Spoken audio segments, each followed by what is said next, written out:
War Eagle. Well, you good? Okay. Thrilled to be with you here today, and I'd like to thank you all for attending what I believe is an exciting day in the life of Auburn University and Auburn athletics. I'd like to express my appreciation to members of our Auburn University administration, our coaches and our athletics staff for being here, and members of the media, of course. I'd also like to make a special recognition. I'd like to thank Rich McGlynn for his work during this transitional period that we've had here at the university. And I'd also like to give thanks to Turnkey ZRG, the search firm that assisted in this process, for their professionalism through this entire search process for our next athletics director. In looking for someone to serve the role of athletics director here at Auburn University, given the importance of our program, we were looking for somebody with previous experience as an athletics director, especially someone that had experience in a Power 5 athletics director position, someone with knowledge and understanding of the Southeastern Conference and, frankly, our geographic footprint and what it brings to bear in terms of our future success. We were also looking for a person with success as an athletics director in all areas, athletically, academically, in terms of facilities enhancements, as well as compliance. And lastly, we were looking for a candidate that came highly recommended both as a professional and as a person. I am thrilled to tell you today that we are presenting to you John Cohen as the next athletics director at Auburn University. Tracy and I are in particular thrilled to have both Nell and John with us here today. Thank you very much for being at the press conference, Nell. John has over 20 years of experience as a coach, administrator, and athletics director in the Southeastern Conference with stops at 4 schools in our league: Missouri, Florida, Kentucky, and Mississippi State. John's led programs to conference championships as well as a coach and as an administrator, and he led Mississippi State to its first ever national championship in any sport. John's incredibly intelligent. I'd like to stress that again. In my conversations with John, it's abundantly clear that John is extremely intelligent. He's a strong leader. He's highly motivated and very competitive. And on top of that, he's got a wonderful vision. John's well respected by his peers within the SEC, both nationally, within the SEC and nationally, as demonstrated by him serving as the chair of the NCAA Division I Baseball Committee. These are just a few examples of the many reasons that it became abundantly clear that John Cohen was the right choice as we went through this process. So at this time, I'd like to introduce the 16th Athletics Director at Auburn University, John Cohen.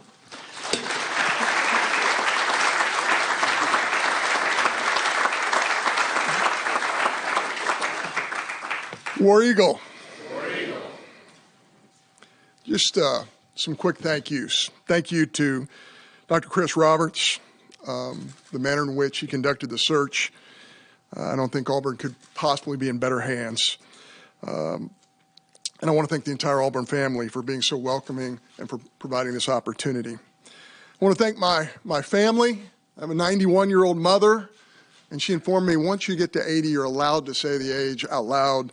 A 91-year-old mother who's getting used to donning the blue and orange up in Tuscaloosa, Alabama.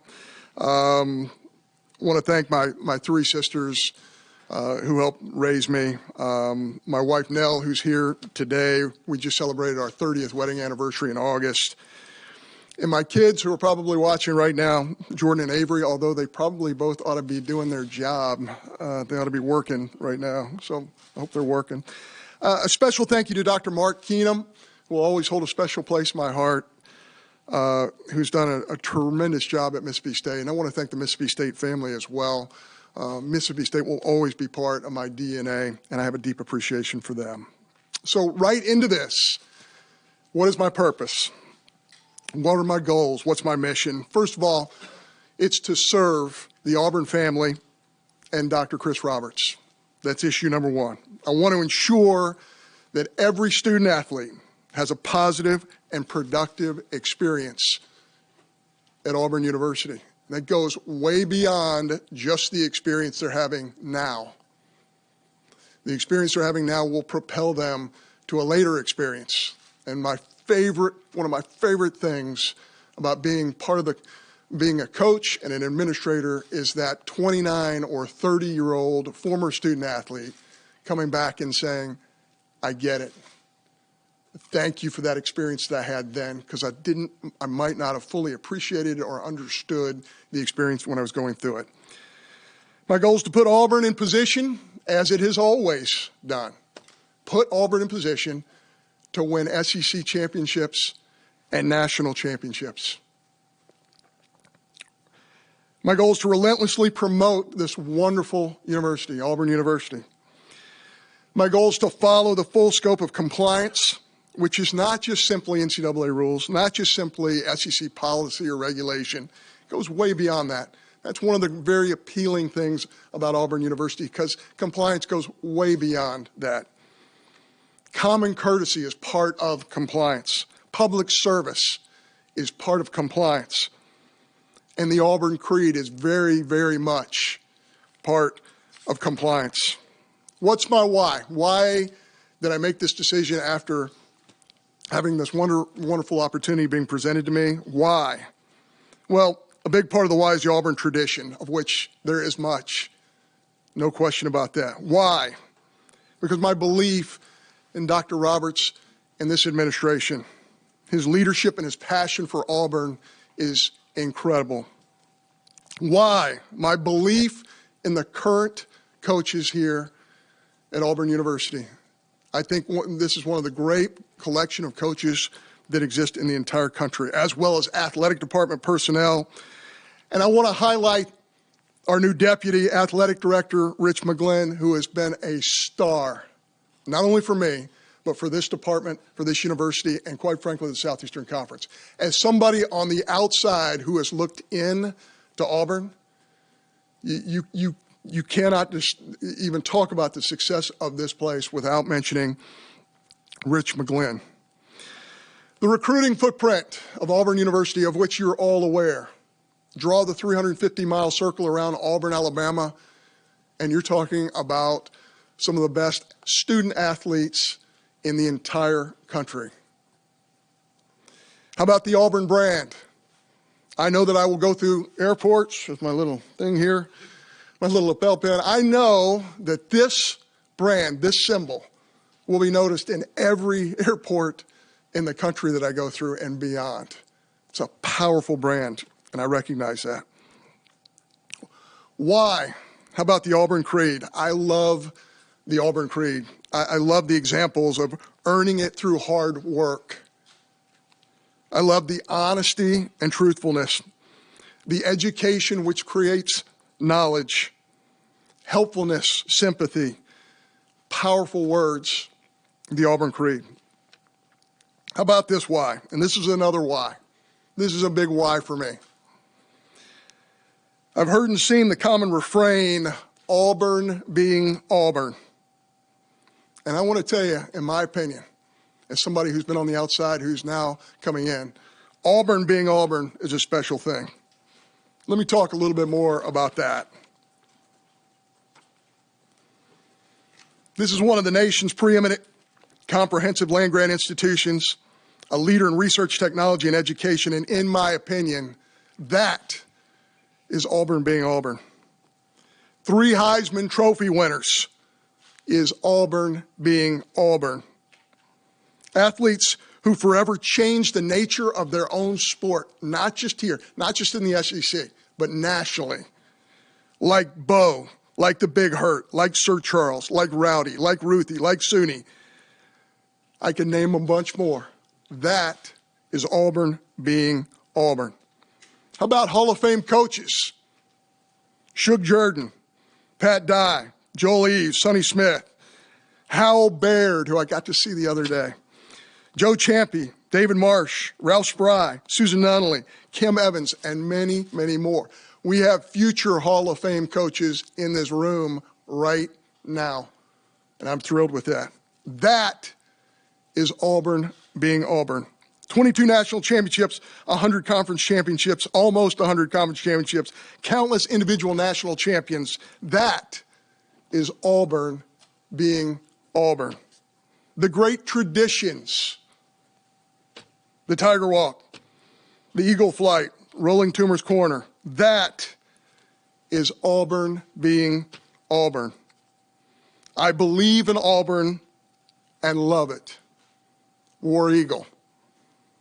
And now with that, if anyone has any questions, I'd be happy to make an attempt to answer them.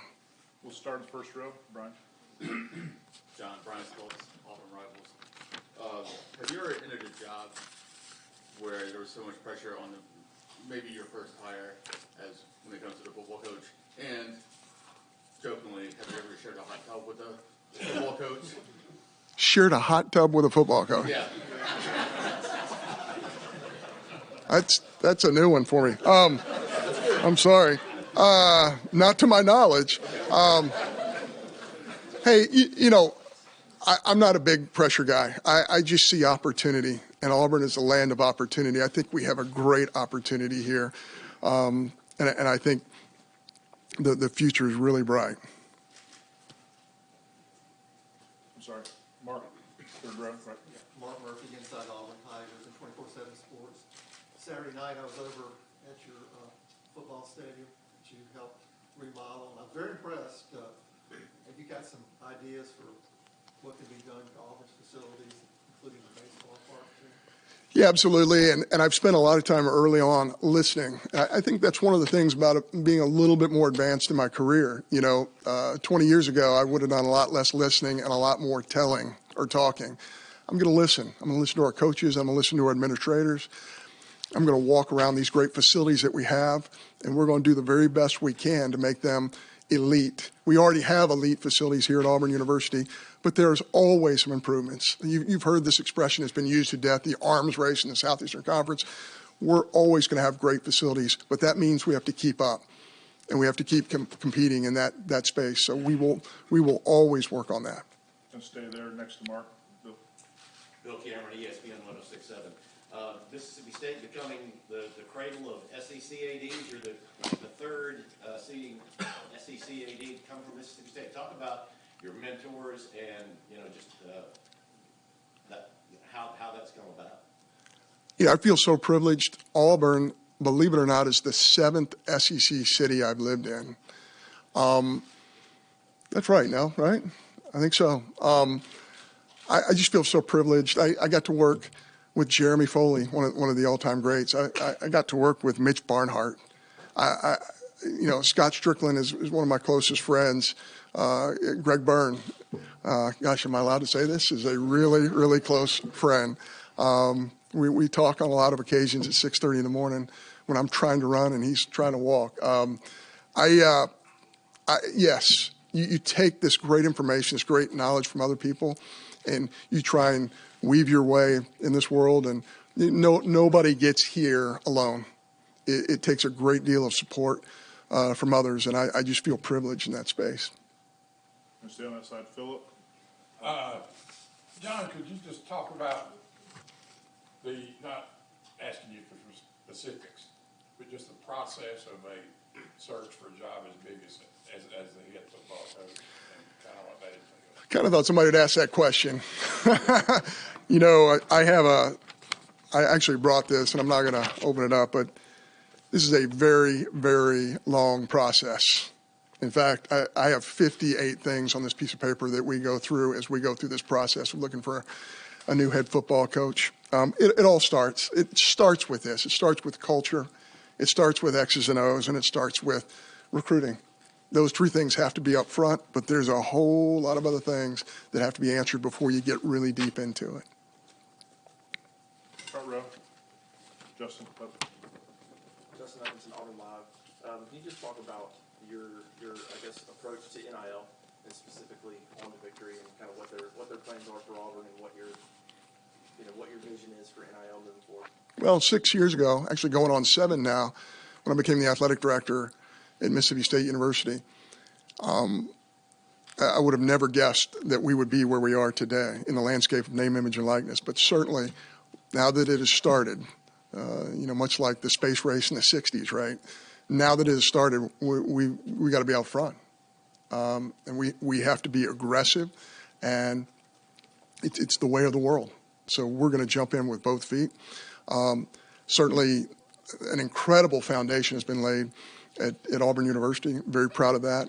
Makes this position even more appealing. And it really speaks to the passion for Auburn University to see what's already been done in that space. So I'm excited about jumping in there and locking shields with all those people who are involved with the NIL process at Auburn.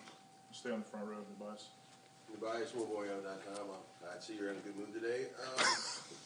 What's this last couple of weeks been like for you when you decided, okay, I'm really interested in this job, leaving a job that you seem to enjoy, a place where you seem to enjoy, and then getting here? What's that process been like? It's been emotional. There was leaving your alma mater is difficult. The friendships that Nell and I had, obviously the working relationships, there's a passion there. But this is Auburn.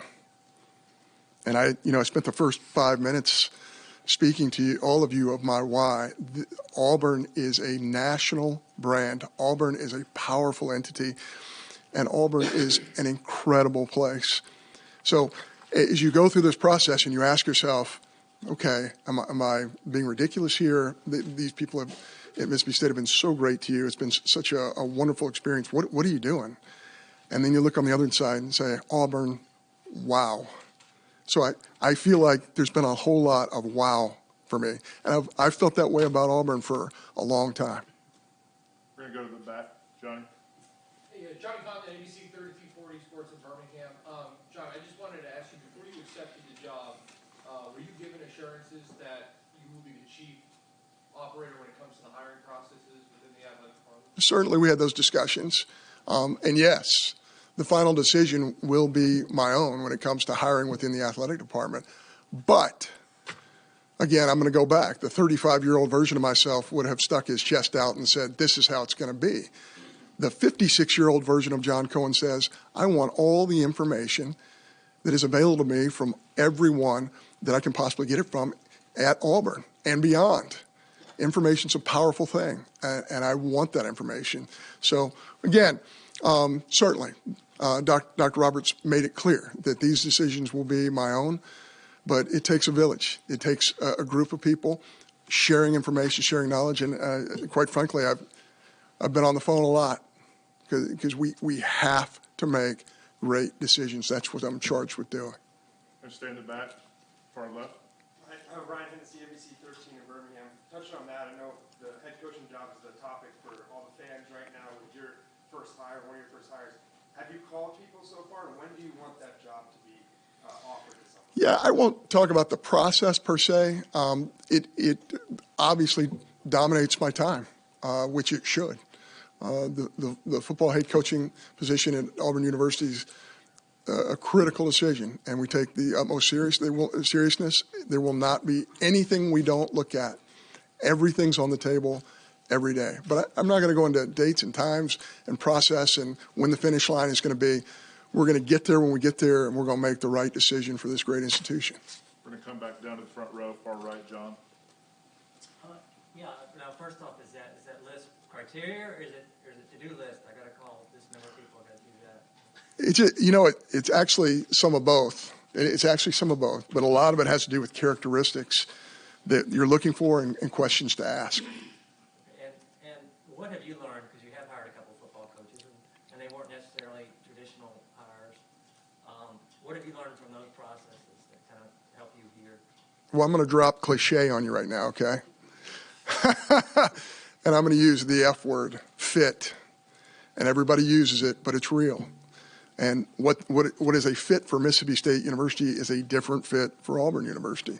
And that alters the paradigm. And again, you have to make those considerations. Go second row, Tom. Tom Brady on that comment. I know you don't want to get too much of this process, but do you plan on using a search firm to help with hiring a head coach? We will use a search firm strictly for logistics purposes. Search firms will not give us names. They obviously will help in background checks, and they will help us with logistics. Every other part of the search will be our own. We're going to stay in the second row to the right. Justin. Hey, John, Justin Lee with Black Auburn News. You have a few sports here that you didn't have at Mississippi State. Gymnastics, everybody's fired up about. Equestrian's national championship program. And swimming and diving has a crazy history here. How do you go about learning what you need, for what those sports need from you? Or do you just take your baseball mentality and apply it? Or how do you go about it? No, I know I have a lot to learn, and I've already reached out to Greg Williams, who's done an incredible job here. My goodness, the amount of national championships, just following the last event that they had was kind of remarkable and eye-opening for me. Nell and I spent 5 years at the University of Kentucky, so even though it's a different type of horse, we are familiar with horses. Swimming and diving, I come from a swimming and diving family. My father actually swam almost every day of his professional life. My sisters were big into swimming, so I was dragged all over the Southeast going to swimming meets as a kid. Didn't appreciate it then, really appreciate it now. Went to swimming practice just the other day. Gymnastics, just an incredible sport at Auburn. Can't wait to go watch those kids perform. Those student athletes have a remarkable reputation, not only on this campus, but nationally as well. Just excited about those opportunities. We're going to go to the front row. Jay. JJ, with the Auburn Rivals, my question for you is, you're kind of an endangered species in a way, that you're a coach that has transitioned into AD. That doesn't happen as often anymore. Talk about, do you still look at your job now from a coach's set of eyes? I think I do. I was fortunate enough to be in the locker room last night when Coach Pearl and his team came in at halftime, and I saw the look on his face. I'm like, yeah, I know that look. I know it. By the way, I feel so privileged with the coaches we have here. Coach Pearl, what an incredible job he's done. Butch Thompson and here's been to Omaha 2 of the last 4 years. I intimately aware of the capabilities of Butch Thompson. I've so many other coaches on this campus who have done a tremendous job. Yeah, I think you can, when you've done it, you sat in that particular chair, there's a little bit more connective tissue. You really understand. You understand what it's like in a moment not for your team to not play well, and you go home, you can't sleep. It's just different. So I've worn the 2 hats, and I think that there's some value in that. I really believe that. And in fact, other ADs who are friends of mine have reached out and said, hey, I'm having, an issue connecting with this coach. What do you think? That happens quite frequently, and I feel like I do have that club in my bag. We're going to go to the left front row. Brian. Yes, Brian Matthews, Auburn Rivals. When you go about choosing a coach, whether it's for football or another sport, what are some factors of that person, that personality that you look for in the leader of student athletes? You got a couple of hours.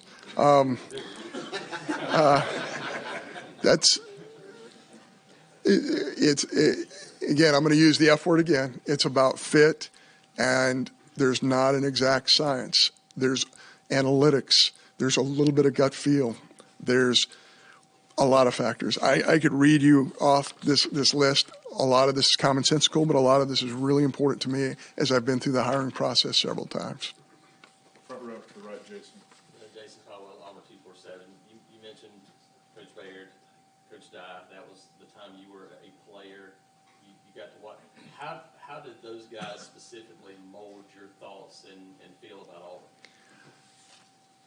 First of all, those guys are rock stars.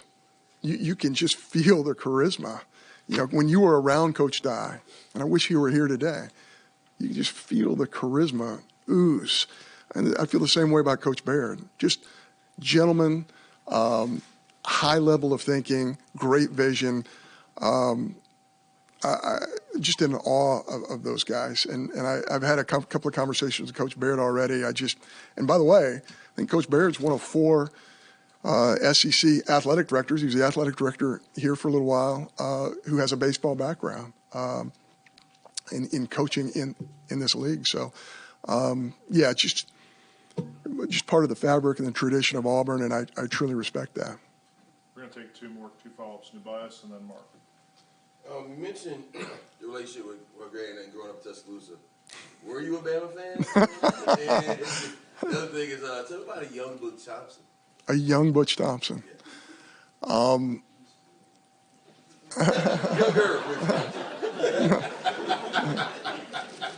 Less grace. You know, I would never have a beard because I can't grow one. And if I grew one, I'm scared to death it would be totally gray, so I don't do that. But Butch he really pulls that off. He looks, I mean, it's a high level of sophistication there. Kind of an Ernest Hemingway type look. I love Butch. I respect Butch. He does it the right way. I was the head coach at Mississippi State. I learned so much from that guy. Our 8 years together is unbelievable. His wife, Robin, who's here today, is an absolute star. Just so privileged to be part of that. Growing up in Tuscaloosa, yeah. I mean, I remember the buses rolling in front of our house to go to Birmingham to play football games, and the neighborhood would go out and do the Shakers. It's all part of your childhood. But I can tell you this, when you talk about the star power that Auburn has always had, even growing up in that town, boy, it was sure fun to watch that and to recognize that. Just really, really cool. And listen, I'm not going to run away from this. I think this is the best rivalry in college athletics, Auburn and Alabama. And I can't wait to compete with that school up there in Tuscaloosa. Far right, third row, Mark. You've been athletic director for a while now, and you've seen a lot of change recently. What's going to be the biggest challenge for athletic directors across the Southeastern Conference and other Power 5 conferences in the next couple of years? I think, just to be really simplistic, the biggest challenge is going to be the unknown. I mean, who is going to govern what's moving forward in the NIL space? Are state legislatures going to govern this? Is the NCAA going to govern this? Is the federal government going to govern NIL? It's such a huge factor because it is about student athletes having the opportunity to do something they've never done before at a high level. And folks who represent athletic interest who are allowed to provide opportunities for these student athletes. And I think on some level, it's a good thing. On some level, it's a little bit of a frightening thing. And I do believe there should be guardrails. There aren't as many as I would like at this point in time, but again, that's not going to stop Auburn University from being aggressive in this space. And from the conversations I've already had, it's very exciting again to see the passion in that space that Auburn has. John, thank you for your time. Everyone, thank you for your time. One last announcement. We're going to do a quick photo op with President Roberts and his wife, and John and his wife up front here. Thank you. Thank you. War Eagle.